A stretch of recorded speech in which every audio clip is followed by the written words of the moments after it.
고맙습니다. 오늘은 무엇을 듣는가 라는 말씀으로 귀한 은혜를 나누는 시간이 되기를 원합니다. 17절로 18절 그러나 사건이 백성에 이르러 더 많이 접촉하여 퍼지지 못하게 하려고 이 이름에 접촉하여 한 인간 삶에도 더 이상 전하지 못하도록 저의 삶에게 나의 삶이 위협하여 협박하자. 그리고 그의 삶을 초청하여 예수의 이름에 접촉하여 일체 발언하지도 말고 가르치지도 말 것을 저의 삶에게 지시했다 그랬어요. 개역성경에는 사건이 중풍병에 걸려 있었던 절름발이의 인생이 완치되었다던 이 사건이 민간에 퍼지지 않도록, 민간, 백성이죠. 이 백성은 라오스라고 하는 단어에서 오기도 했고, 이 단어에는 결합되어지다, 그리고 떼지어 몰리다, 어둡게 되다 라는 의미를 가지고 있어요. 그리고 이 백성이라고 하는 단어 속에는 지파라는 단어도 있습니다. 지파. 우리는 12지파를 알고 있죠. 야곱의 아들을 12지파 삼았던 것을 우리는 기억할 수 있습니다.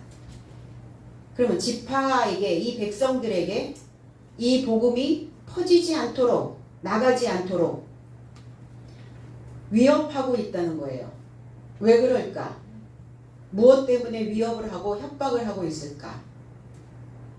그동안 본인들이 가지고 있었던, 그동안 고정관념되어져 있었던 종교적 관습을 버릴 수가 없는 거죠. 그게 뿌리채 흔들려야 되는 상황이 벌어졌기 때문에 이들은 그것에 대하여 지금 너무나 두려움에 떨고 있는 상황들입니다. 내가 하나님을 옳게 전했다. 내가 올바른 신앙생활을 해왔고 내가 정도를 걸어왔다. 진리 안에 있다 라고 말한다면 무엇이 두렵겠어요? 두려울 것이 없죠. 그리고 열린 마음으로 새로운 것들을 받아들일 겁니다. 그런데 이 백성들을 그들의 통 속에 들어가서 절대로 나오지도 못하게 하고 어떤 것도 들어가지 못하게 하는 거예요. 주님이 오셔서 사역의 기간 동안 그 지도자를 책망하셨던 이유가 그런 이유였죠. 너는 하나님의 것을 가지고 이 백성들에게 들어가지도 못하게 하고 나오지도 못하게 하는, 모든 사람들을 다 팔다리를 잘라버리는, 그리고 눈이 멀게 만드는 이러한 사람들로 만들고 있다라고 책망하신 적이 있거든요. 누가복음 21장 37절로 38절에 예수께서 낮이면 성전에서 가르치시고 밤이면 나가 감람원이라 하는 산에서 쉬시니 모든 백성이 그 말씀을 들으려고 이른 아침에 성전에 나아가더라 그랬어요. 제 해석은 그런데 예수께서 낮의 삶을 성전 안에서 가르치시다가 밤의 삶을 나가셔서 올리브 삶이라 초청된 산에 이르러 주무시더라. 그러므로 백성 모두는 그에게서 들으려고 성전 안에 그를 향하여 새벽을 깨우더라 그랬어요. 그럼 백성은 뭐 하는 자들이냐? 들으려고 마음 먹고 있는 자들이라는 겁니다.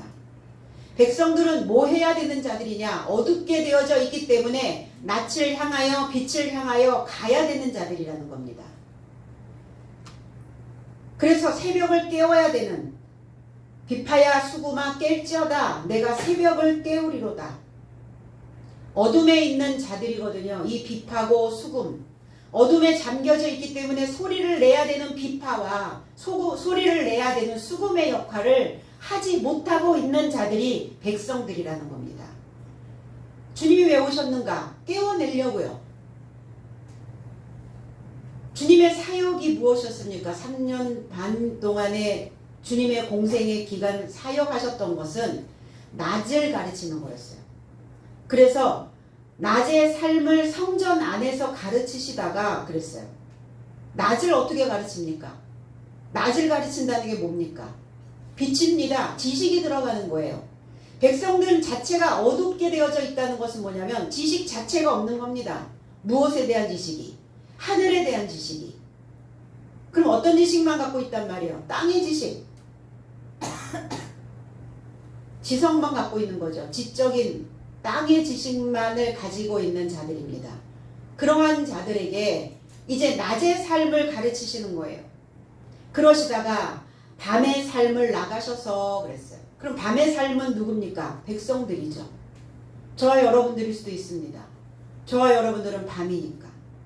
그럼 아직 아침에 일찍 새벽부터 가르치다가 밤이 되면 이제 나가신 그런 의미이기도 하지만 아침부터 오밤중까지 공부를 하는 이런 상황이기도 하지만 낮의 삶을 가르치시다가 밤인 나의 삶을 나가셔서 그 다음에 어디로 가셨어요? 감람원이라고 하는 올리브 산에 들어가셨어요.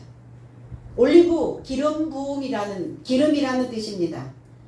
올리브라고 하는 이 찌부라고 하는 이 히브리어에서 온 단어는 탁월하다라는 의미를 가지고 있어요. 탁월하다, 광채가 나다 이런 의미를 가지고 있어요. 이 찌부라고 하는 단어에서 찌부월 이런 그 달력이 만들어지는데 꽃들의 달이라는 뜻이에요. 꽃들의 달. 그래서 4월에서 5월 달을 이 지부월이라고 이렇게 얘기합니다.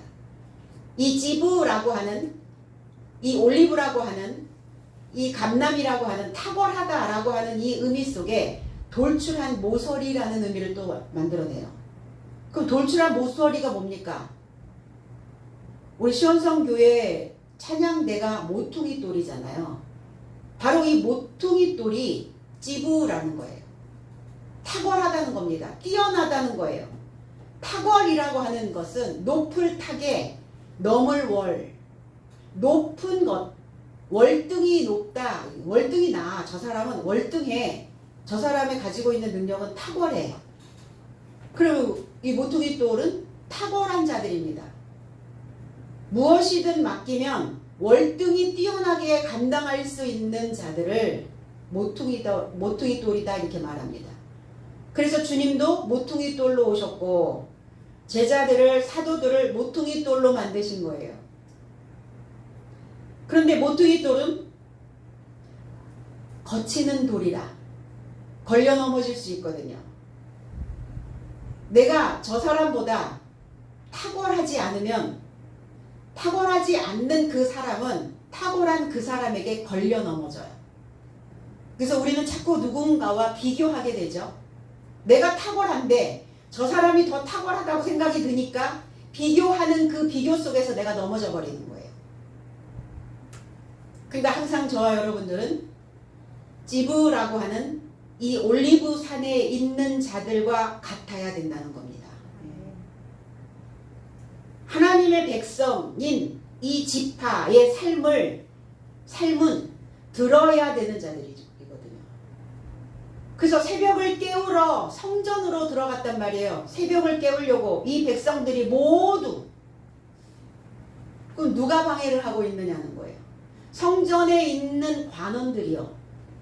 성전 지킴이들이 대제사장과 장로의 삶과 서기관의 삶이 바리새인의 삶이 종교 지도자들이 머리된 자들이 성전 안에 들어와서 낮의 삶으로 가르침을 받으려고 하는 탁월한 삶을 만들어내려고 하는 이 상황들을 다 막고 있는 거예요. 왜 그럴까요? 지도자보다 월등히 뛰어나면 안 되거든요. 좀 곤란하거든요. 좀 적당히 이렇게 밟힐 수 있어야 되는데 백성들은 그런 상황이 만들어지지 않으면 관리하기가 통제하기가 힘들다라고 생각을 한 거예요. 그런데 예수님의 생각은 반대예요. 그들이 월등해지면 그들이 탁월해지면 그들은 그들 스스로 자기 자신을 관리하고 통제하고 감시할 것이다. 그것이 자유죠. 그것이 참된 삶 속에서의 진리입니다. 그거를 해주시는 거거든요. 근데 듣지 못하도록 협박하고 위협하고 있다면 그 지파에서 그 백성들을 제외시키는 것과 같은 상황이 벌어집니다. 야곱의 12 아들 중에서 빌하가 낳은 5번째 아들이 있어요. 라헬의 여종이었죠. 빌하는. 빌하가 낳은 5번째 아들 중에 단이라고 하는 아들이 있어요. 이 단이라고 하는 뜻이 심판하다, 판결하다 라는 의미를 가지고 있어요. 그래서 그의 자손들을 단집하다 이렇게 불렀거든요. 그럼 단이라고 하는 이름의 백성들이에요. 단이라고 하는 이름을 가진 백성. 근데 그들이 그 백성의 삶에서, 하나님의 백성의 삶에서 제외돼 버렸다는 거예요. 제거돼 버렸습니다. 무엇 때문에 그렇게 되었을까? 신명기 33장 22절에 단에 대하여 일렀으되 단은 바산에서 뛰어나오는 사자의 새끼로다 그랬어요. 단, 판단, 재판, 판결, 심판. 그런데 이 단이 바산에서 뛰어나오는, 바산에서 동물을 보고 어떤 먹이를 움켜쥐려고 이렇게 달려드는 어떤 그런 모습. 그러면 지금 성전 안에 있는 이 관원들이 바산에서 뛰어나오는 그 백성들을 먹이로 움켜쥐고 그 백성들을 그냥 덮쳐버리고 있는 그 상황이라는 거예요. 그럼 이 성전 안에 있는 이들도 단지파들이겠죠. 듣기를 거부하고 있는 이 바산이라고 하는 의미는 어떤 의미냐? 평탄한 땅이라는 의미를 가지고 있어요. 그리고 이 땅은 상당히 비옥한 지역입니다. 과실이 많은 지역. 그럼 문자적으로 보면 괜찮은 땅이잖아요. 괜찮은 곳이라고 생각이 들잖아요. 그런데 후에 이 바산이라고 하는 이 땅이 헤롯 왕의 왕국의 일부가 되어버립니다. 그리고 이 바산이 헤롯의 아들 빌립의 영토가 되어버립니다. 사람들은 평탄한 길을 걷기를 원하죠. 그리고 많은 열매가, 그리고 많은 물자가, 많은 비옥한, 그리고 기름진 그 인생길을 원하고 있어요. 그럼 뭐가 부족해서 하나님을 찾겠어요? 무엇이 갈급해서 하나님을 만나기를 원하겠어요? 신을 찾을 이유가 아무것도 없단 말이에요. 인간에게 적당한 고난과 고통이 주어지기 때문에 내 영역이, 내 생각이 한계에 이르렀을 때 우리는 신의 지혜를 찾기를 원하고 있는 겁니다. 그러니까 평탄하게 가고 있고 많은 것이 풍성하고,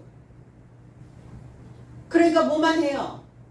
이것을 유지하려고 이 성전의 기득권자들이, 이 머리된 자들이 이것을 그냥 유지하면서 가려고 어떤 위험 요소도, 새로운 것도 받아들이지 않는 거예요.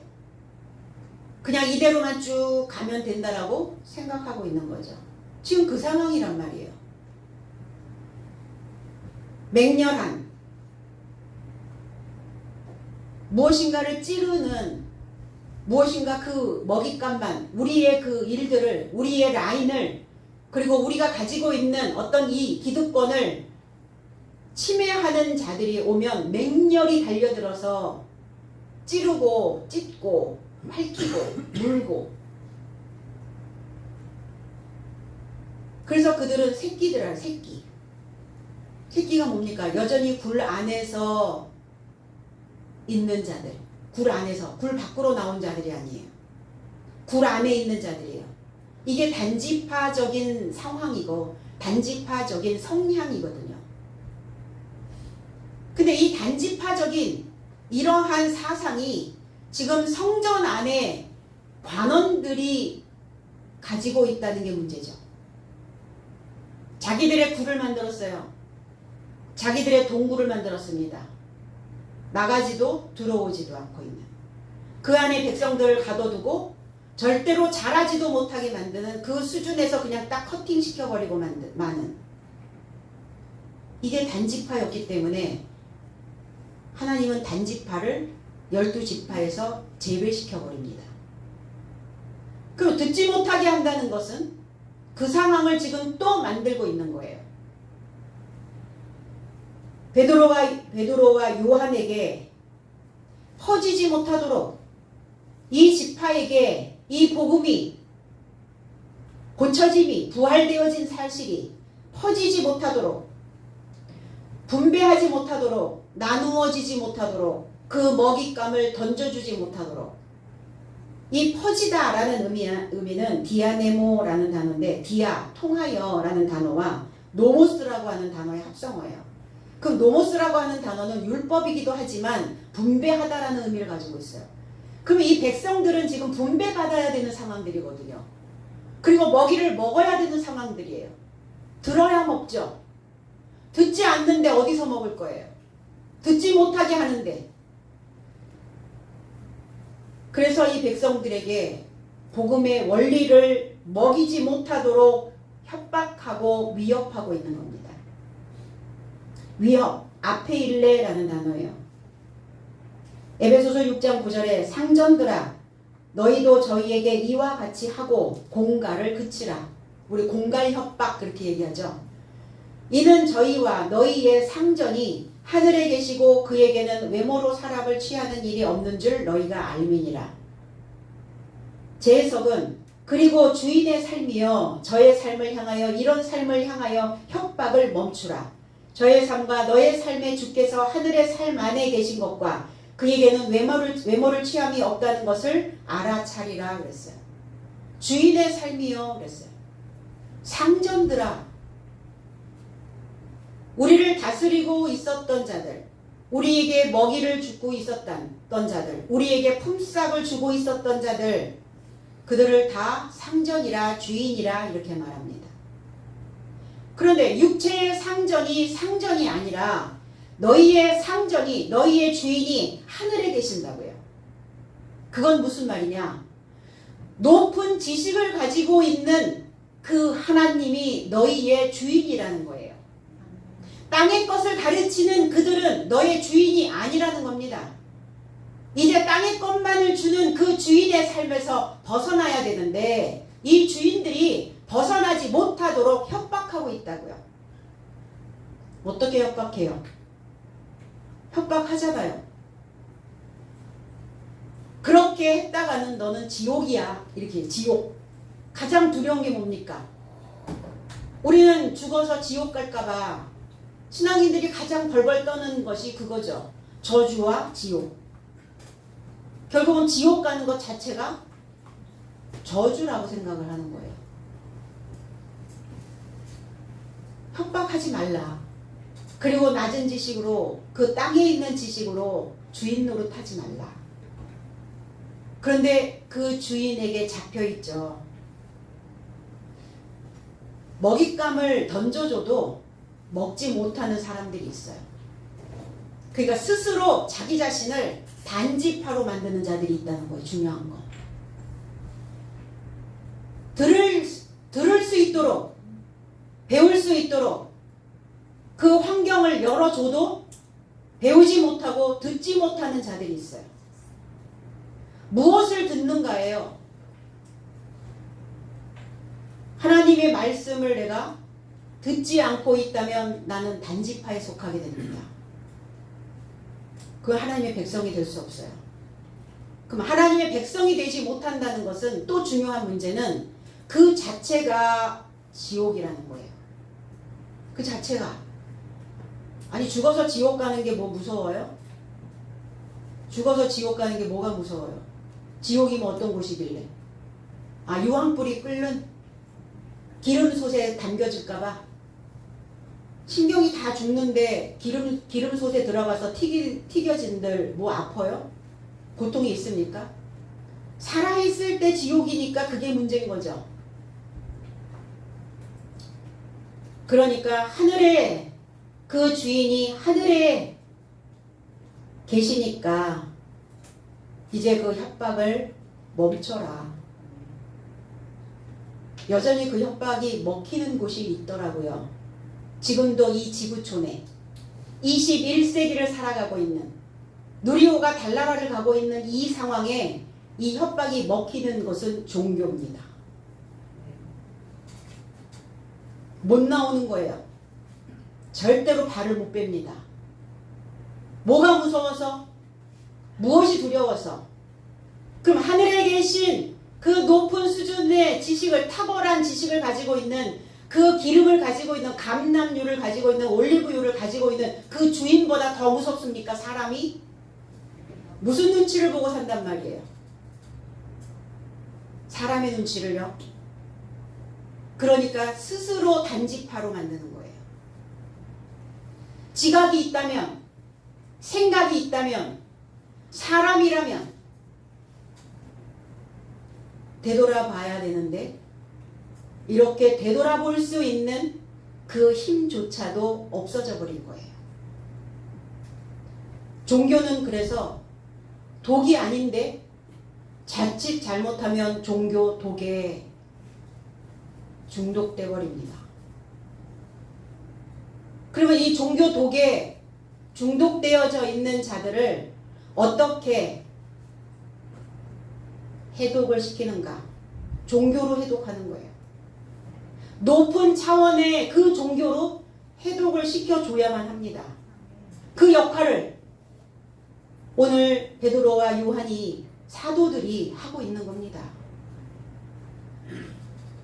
새로운 지식을 분배받아야 하는 이 백성들을 모두 단지파로 만들고 있는, 그래서 그 지파에서 그냥 제거시켜버리고 만드는,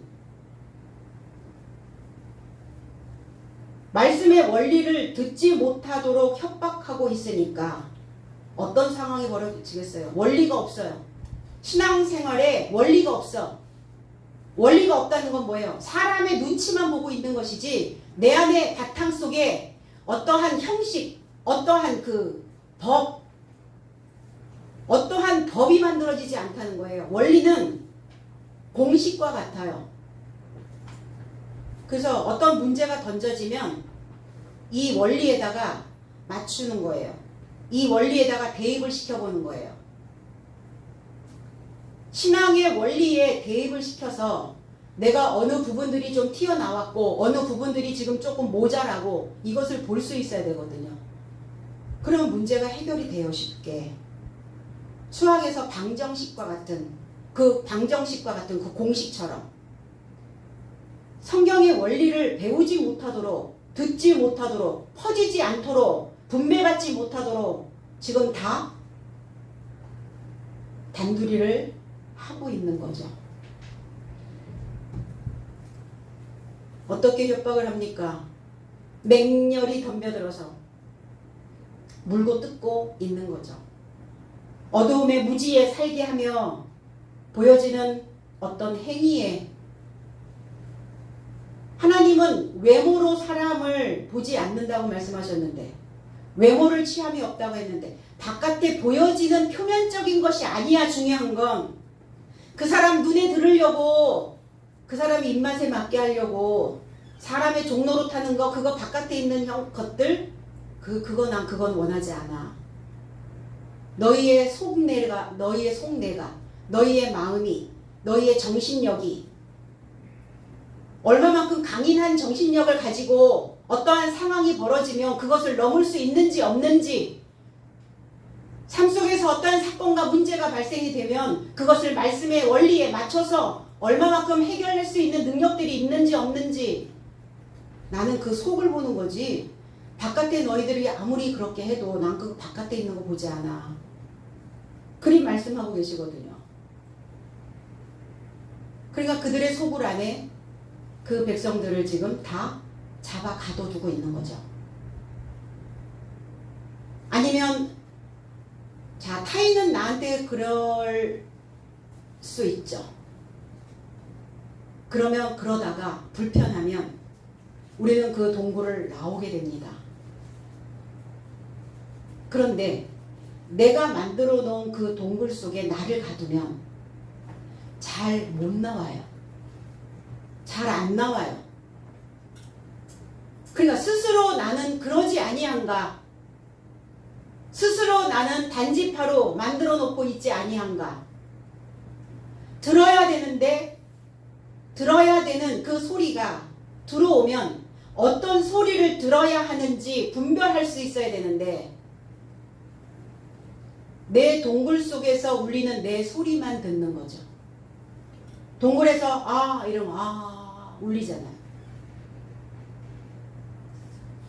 그러면 그 동굴을 나와야 합니다.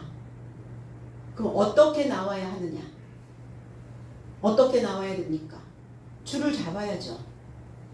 말씀의 줄을 잡으셔야 합니다. 그 줄을 잡고 끌어주면 끌려 나와야 해요. 아, 그게 자존심 상하나요? 끌려다니는 것 같아서? 그게 살 길인 걸 어떻게 해요? 그게 살 길인데. 생각을 바꾸면 내가 끌려다니는 게 아니라 아, 누군가 나를 살리려고 나를 끌어주고 있구나라고 바꾸셔야죠.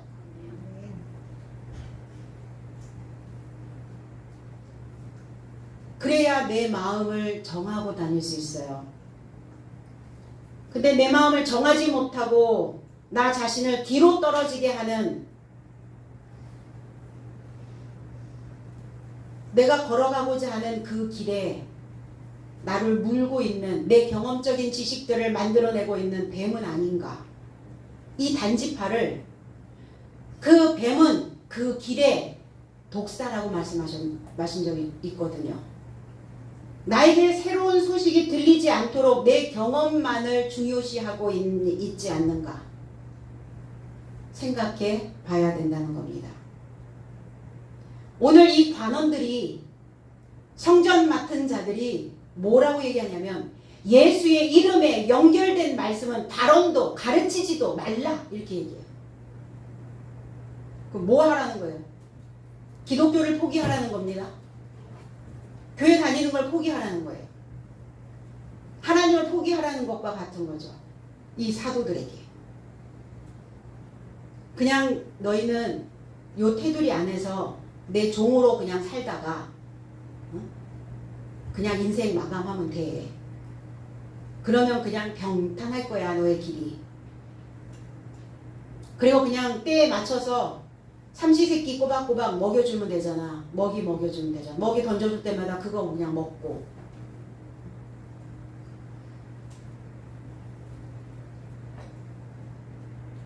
경계하여 그랬어요. 경계하여. 명령했단 말이에요. 그들의 소식을 곁에 던지고 있는 상황입니다. 그들의 주장 강하겠죠.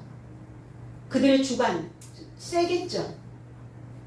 굽히지 않죠. 왜? 무엇 때문에 굽히지 않을까요? 밥그릇 싸움에 밥그릇.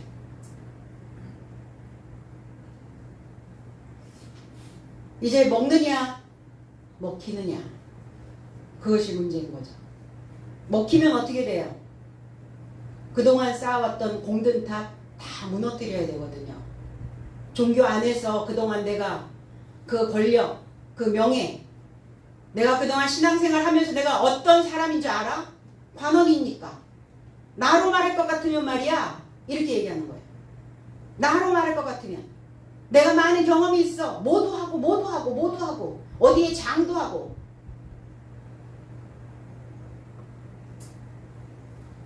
그 잘난 것들이 무슨 의미가 있단 말입니까? 백성들을, 이 지파들을 분별할 수 없도록 다 어둡게 만들어 놓고 있는데, 백성들을 다 수족 잘라 놓고 있는 그러한 삶으로 만들어 놓고 있는데, 옴짝달싹 못하도록 올가매려고 하고 있는 거예요.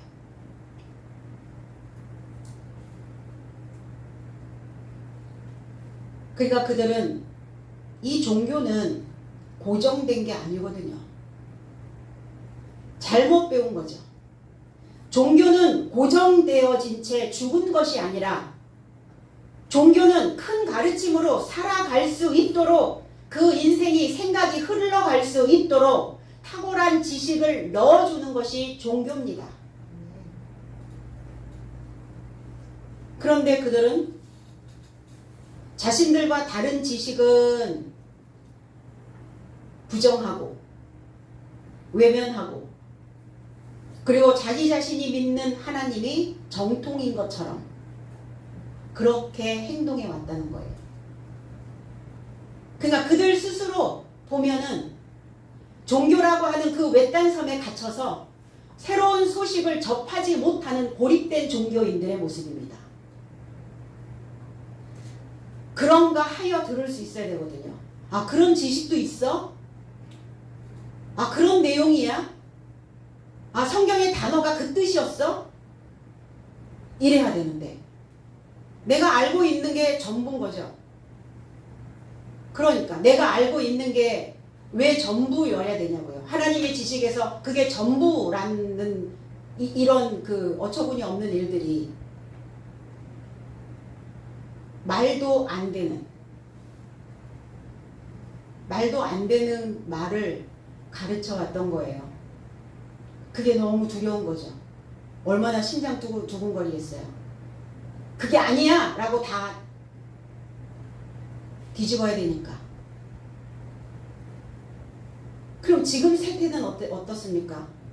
지금 2000년 전에 지금 베드로와 요한 사도가 복음을 증거하며 높은 지식으로, 탁월한 지식으로 그 낮은 수준에 있었던 그 절름발이의 인생을 완쾌시켰는데 그의 생각이 일어섰단 말이에요. 위의 것을 보게 됐단 말이에요.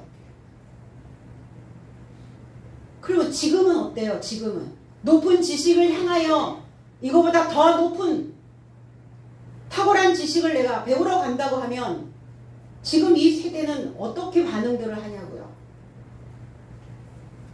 그 신앙의 소망을 주는 그 복음에는 관심이 없고 그들이 그동안 써내려왔던 그리고 베껴왔던 그 무지의 역사를 여전히 되풀이하고 싶은 거죠.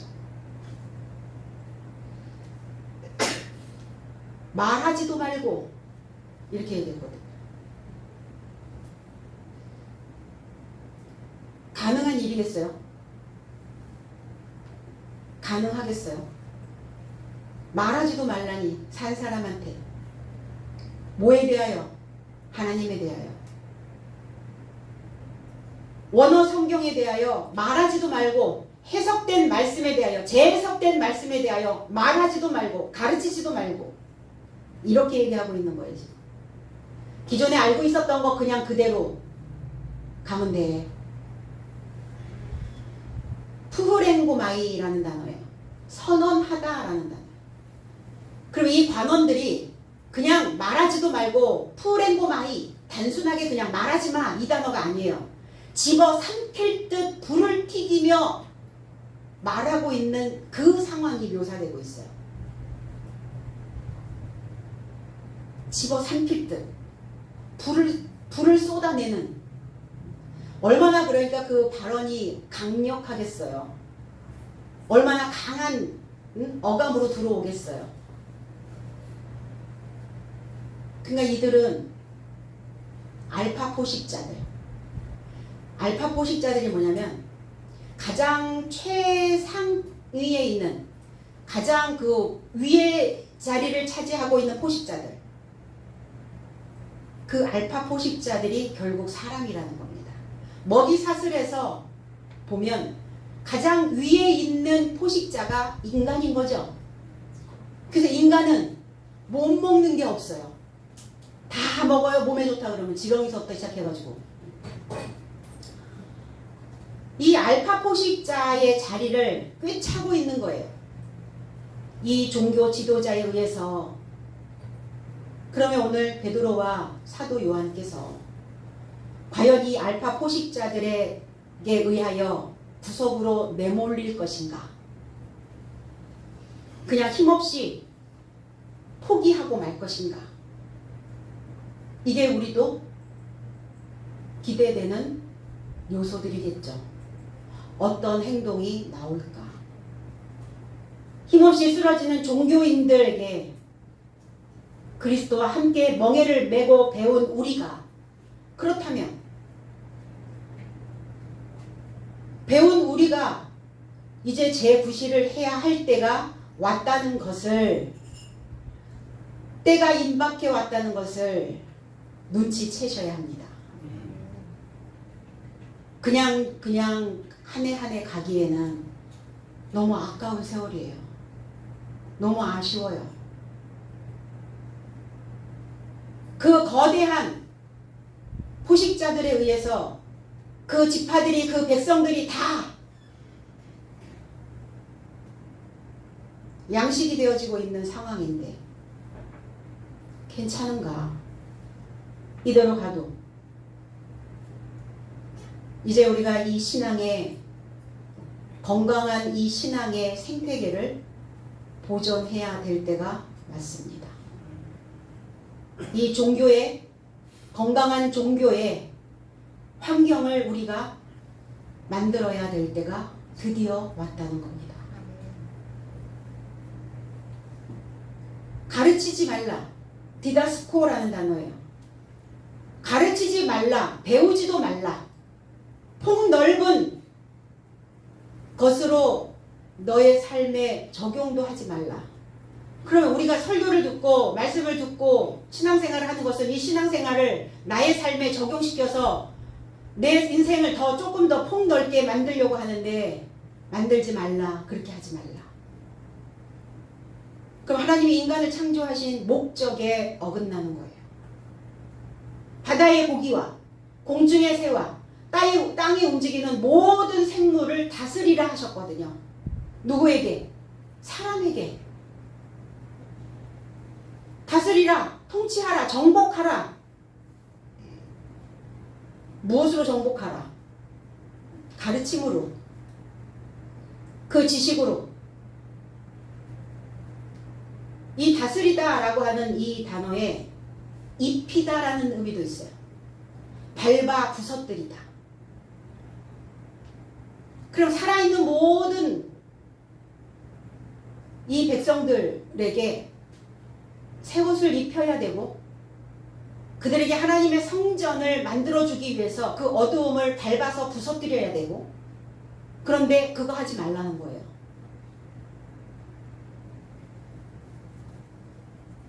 부서지지 않겠다는 거죠. 자기네들도 부서지지 않고 자기네들도 새 옷 입지 않겠다는 거예요. 입었던 옷, 늘어진 옷, 편하고 좋다는 거예요. 종교가 지금 신앙이, 교회들이, 기독교가 그러고 있지 아니한가? 지금 현 시대에 무엇을 향한 믿음인가? 무엇을 믿는가? 몰라요, 뭘 믿는지. 그 땅의 주인을 믿는 거죠. 책임지지 않습니다. 땅의 주인은 책임지지 않아요. 하나님이 우리를 가르치시고 하나님이 우리에게 입히시고 먹이시고 마시우게 하셔서 그들 스스로 주인이 될 수 있도록 그리고 내 인생은 내가 책임질 수 있도록 그렇게 다부지게 가르치시는 거예요. 하나님이.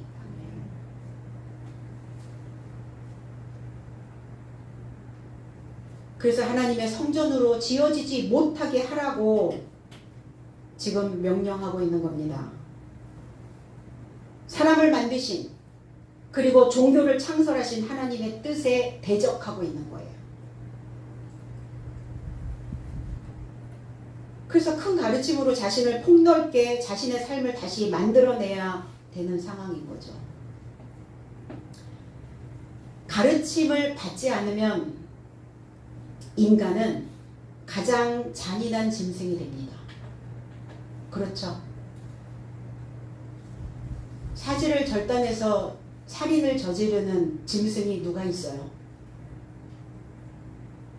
사람의 등을 치고 사람의 뒤통수를 치고 사람을 협박하고 위협하고 공갈해서 사람을 죽음으로 내모는 동물이 짐승이 무엇이 있어요?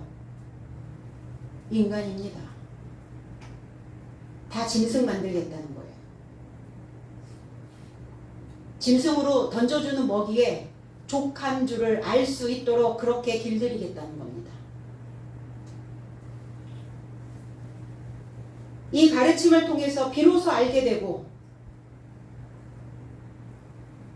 가르침이 없으면 알지 못하잖아요.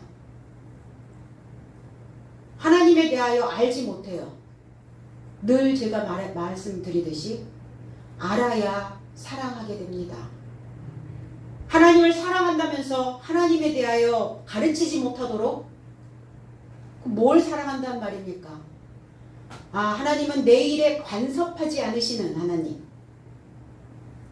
어떤 위험 요소도 나에게 주지 아니하시는 하나님.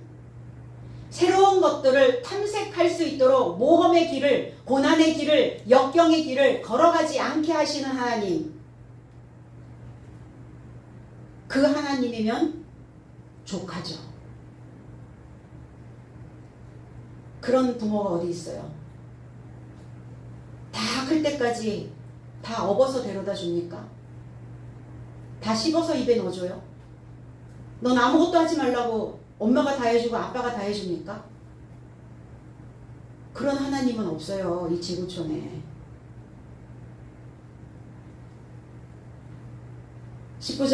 19절 그러자 베드로와 요한이 판단을 마치고 저의 삶을 향하여 말하되 너의 삶에게서 들음이 하나님에게서 들음보다 더욱 의로운 것이라면 하나님 앞에서 너의 삶이 판결하라. 멋지지 않아요? 위축되지 않습니다. 결코. 종교 지도자들의 그 권위에, 권력에, 그 위세에 꺾이지 않는 거예요. 범법자가 아니잖아요. 베드로와 요한의 담력 있는 답변, 솔직한 답변, 참된 언어. 너의 삶에서 나오는 소리가 하나님의 삶에서 나오는 소리보다 더 의롭냐? 이렇게 반문하고 있는 거예요. 네 소리가 더 커? 하나님의 소리보다? 네 소리가 더 옳아? 하나님의 소리보다? 그렇다면 판결해라. 하나님 앞에서 너의 삶이 판결해봐라. 이렇게 하나님을 판결하라예요. 하나님을 판결하는 것은 베드로와 요한 사도를 판결해봐라. 심판해봐라. 재판해봐라. 심판을 해도 두렵지 않음은 내가 그리스도와 함께 멍에를 메고 배웠기 때문에 배운 자들은 하나님이 오셔서 우리를 심판하셔도 우리는 그 심판을 두려워하지 않을 수 있습니다. 베드로와 요한은 그 얘기를 하고 있는 거예요. 난 주님과 멍에를 메고 주님에게서 배웠다. 그 가르침을 받은 자야. 어떤 판결도 하나님이 나한테 오셔서 판결을 하셔도 나는 그 판결 결코 무섭지 않아.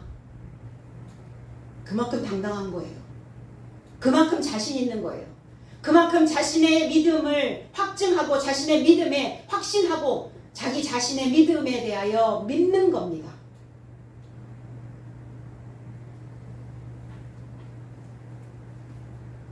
벽같이 느껴져요. 종교 독에 물려있는 사람들하고 대화를 하다 보면 벽이 느껴져요. 보이지 않는 벽에 부딪혔습니다. 그런데 사랑은 그 벽을 뚫습니다. 우리는 사랑하면 어때요? 국경을 초월한다 이러죠. 그가 벽 따위 상관없어. 네가 벽처럼 느껴지고 말이 안 되고 대화가 안 되고 소통이 안 되지만 그러나 나는 내 생각을 뚫고 갈 뿐이야.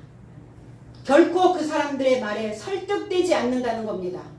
그 사람들의 말에 울렁거리지도 않는다는 거예요. 너희들의 생각은 당연히 그럴 수밖에 없겠지. 그냥 그 사람들의 수준도 인정하고 가는 거예요. 귀가 있다면 들을 것이고 그렇지 않다면 너는 네 생각 속에 단지파로 그냥 가게 될 것이고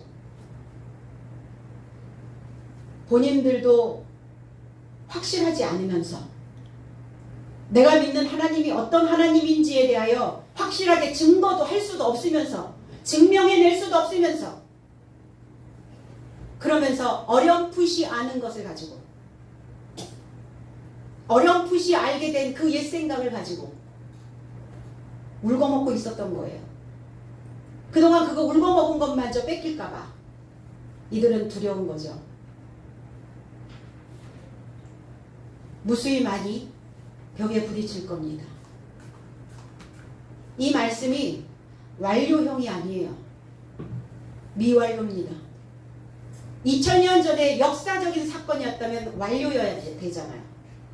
미완료라는 것은 저와 여러분들도 겪어야 되는 일들이기 때문에 미완료인 겁니다. 우리가 이 해석된 말씀을 배우고 가르치고 그리고 이 말씀으로 전하고 이러면서 부딪혀야 되는 일들이 있다는 거예요. 그럴 때 당황할 필요 없어요. 그들은 당연히 그런 생각으로 자기들의 코스를 밟아서 가게 될 겁니다. 그러나 우리는 우리의 길을 만들며 갈 뿐이에요. 우리는 우리의 길을 가면 됩니다. 하나님을 사랑하기 때문에 그 벽을 뚫어버리는 영적인 힘을 발휘하고 있는 거예요.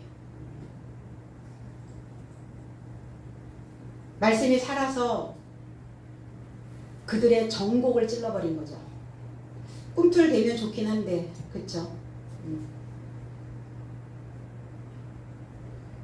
태초에 하나님이 하늘과 땅을 어디에다가 창조하셨을까? 이 물음에 과연 답을 할 수 있는 자들이 몇 명이나 될까요? 종교 지도자들 중에. 바깥에서 말씀을 듣는 사람들 중에, 신앙이 있는 사람들 중에, 교회를 다니고 있는 사람들 중에, 지도자들 중에, 아니면 백성들 중에도 그 태초의 하늘과 땅을 어디에다가 창조하셨을까에 대한 답을 할 수 없다고요? 할 수 없다면 미혹된 겁니다. 할 수 없다면 가짜예요. 할 수 없다면 거짓 선지자입니다. 거짓 선생이에요. 거짓 사도입니다. 공격 들어오겠죠. 그 방패막이 말씀이 있기 때문에 괜찮아요. 그 담력이 없이는 우리는 이 말씀을 가지고 갈 수 없습니다. 저와 여러분들이 해야 할 일이 무엇인지에 대하여 분명히 제가 말씀드릴 수도 없어요. 그냥 우리만의 잔치, 그냥 요 공간에서 그냥 나는 너보다 조금 더 높은 지식을 소유하고 있어. 그 만족감을 가지고 그렇게 살아가는 수준으로 밖에는 못 만들어놔요. 그러나 우리는 이 말씀을 가지고 세상을 나가야 되잖아요. 초등학문에 있는 자들이 있잖아요. 초등학문에 있는 자. 그들이 다 이제 휘어져 있거든요. 여기에서 다 배웠어. 더 이상 배울 게 없어. 휘어져 있는 곡식들이 있거든요. 우리는 그 곡식들을 추수하여야 되는 상황들이 벌어지기 때문에 수확해야 되는 그 수확자로 일꾼으로 가야 되는 상황이기 때문에 나가면 부딪혀요. 벽에 부딪힙니다. 그러나 그렇군요. 당신의 생각은 그렇군요. 그럴 수 있겠네요. 이러고 가시면 돼요. 그래요? 그런 말씀이 있어요? 라고 몸을 앞으로 쏠리면 귀를 열면 그때 그 사람들에게 주는 겁니다. 값진 것을 돼지와 개에게 던져줄 필요는 없어요. 들을 만한 사람에게 주는 겁니다. 베드로와 요한이 대답하여 그랬어요. 아포 크리노마이. 아포 분리하여 판결하다 이런 의미예요. 이 단어가 히브리어로 넘어가면 아나라는 단어를 만들어야 됩니다. 주시하다, 보다, 큰 소리로 말하다. 그러면 단순하게 그냥 대답하는 수준이 아니라 그들의 속을 지금 간파하고 있는 거예요. 베드로와 요한은 단순하게 그냥 너희들의 말에 대답한 그런 수준이 아니라 너희의 속내를 지금 내가 꿰뚫어 보고 있어. 너희들의 상황을 내가 다 알고 있어. 너희들이 지금 어떤 속내를 가지고 있는지 난 다 알고 있어. 보고 있어. 주시하고 있어. 이게 대답하다의 의미예요. 그런데 분리하여 판단하다. 굉장히 중요합니다. 어떤 사람이 나에게 꽝 줬을 때 분리하셔야 해요. 그 소리를 그냥 가감없이 받아들였다가는 내 감정에 휩싸여서 내가 그냥 자멸해버려요. 내 감정과 분리하여 판결하는 겁니다. 아, 이 사람은 이러한 상태에 있구나. 이 사람은 이러한 낮은 수준에 임하여 있구나. 이 사람은 여전히 아직도 자기가 지도자라면서 여전히 초등학문을 가르치고 있는 초등학교에 있구나. 이렇게 판단하시면 됩니다. 그러면 감정 싸움 할 필요가 없죠.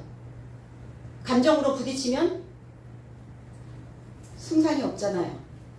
골로새 4장 6절에 너희 말을 항상 은혜 가운데서 소금으로 고르게 함같이 하라. 그리하면 각 사람에게 마땅히 대답할 것을 알리라.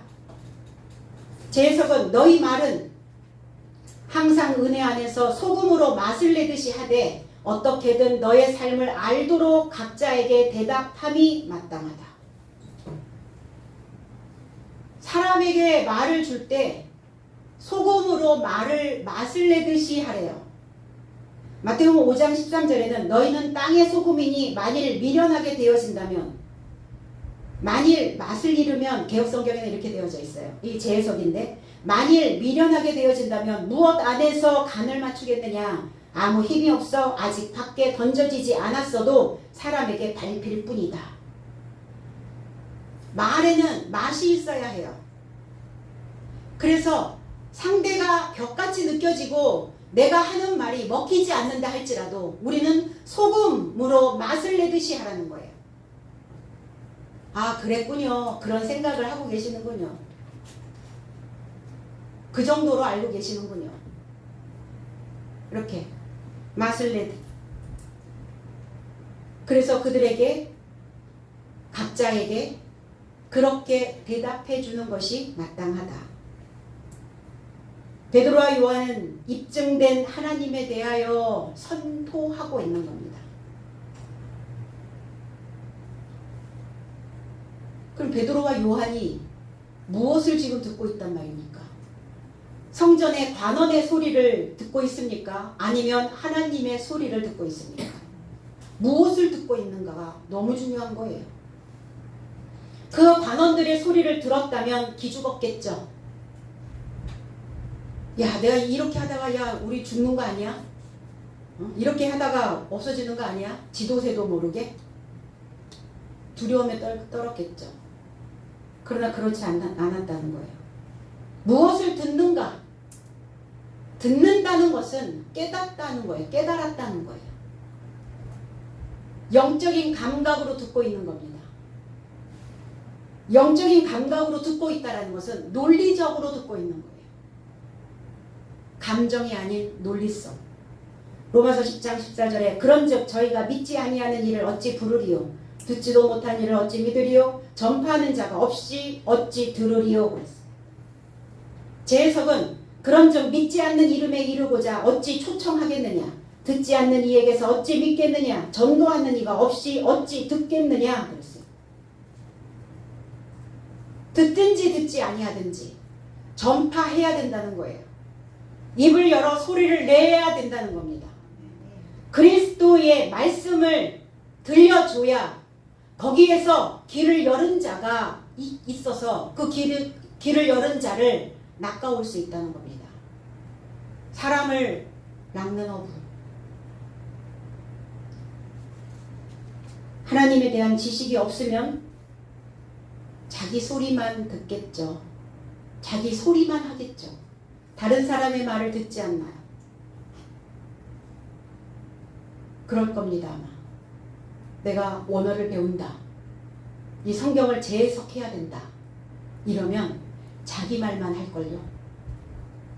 그걸로 우리를 설득하려고 할 겁니다. 그럴지라도 흔들림 없이 오늘 베드로와 요한 사도처럼 저와 여러분들도 사도가 되어져서 오히려 그들을 역으로 가르쳐야 된다는 겁니다. 네가 하는 말이 옳은가? 하나님의 말씀이 옳은가? 디카이오스, 흠이 없는가? 너는 의로운가? 마태복음 5장 6절에 의에 줄이고 목마른 자는 복이 있나니 저희가 배부를 것이요. 10절에는 의를 위하여 핍박을 받는 자는 복이 있나니 천국이 저희 것이니라. 제 해석은 의를 굶주려 하고 목말라 하는 삶은 행복하다. 왜냐하면 저 삶이 배부르게 될 것이다. 10절은 의 때문에 박해받는 삶은 행복하다. 왜냐하면 하늘 삶의 나라가 저 삶의 소유이기 때문이다. 오늘 베드로와 요한 사도가 의를 전달하다가 옳은 것을 얘기하는 거예요. 하나님에 대하여 옳은 해석, 하늘 나라에 대한 옳은 것, 성경에 대한 옳은 해석, 옳은 것을 의를 가리키고 있다가 박해받고 있는 것이죠. 우리는 의를 굶주려 했어요. 옳은 것이 뭐냐? 옳게 믿는다는 것이 뭐냐? 의로워진다는 것이 뭐냐? 공정한 것이 무엇이란 말이냐? 목말라 했어요. 그래서 찾았고 만났고 그러한 자는 행복한 삶이다. 왜? 배부르고 있으니까. 박해받는 삶은 행복하대요. 저도 그런 데미지를 안 받았으면 좋겠다라는 생각을 참 많이 합니다. 그냥 이런 게 있어 그럼 그러냐고 받아들이고 이게 또 서로 대화가 되고 좀 소통이 되고 목회자들끼리 만나면 이래야 되는데 그 단어에 대해서 이렇게 풀어주면 저를 이제 힐끔힐끔 쳐다보는 거죠. 이상한 눈으로 보는 거죠. 그 확 데미지를 받잖아요. 그럼 분위기가 불편해지기 시작하죠. 그래서 속으로 생각하죠. 이런 거 좀 안 받았으면 참 좋겠다. 이런 덜컹거림 없었으면 좋겠다. 근데 어떻게 해요? 이런 상황인 것을 베드로와 요한의 사도들처럼 저와 여러분도 같은 상황들이 벌어진다는 것을 예측하라고 미리 말씀하시는 거예요. 그 삶은 행복하다. 왜냐하면 하늘의 삶의 나라가 나의 소유이기 때문이다.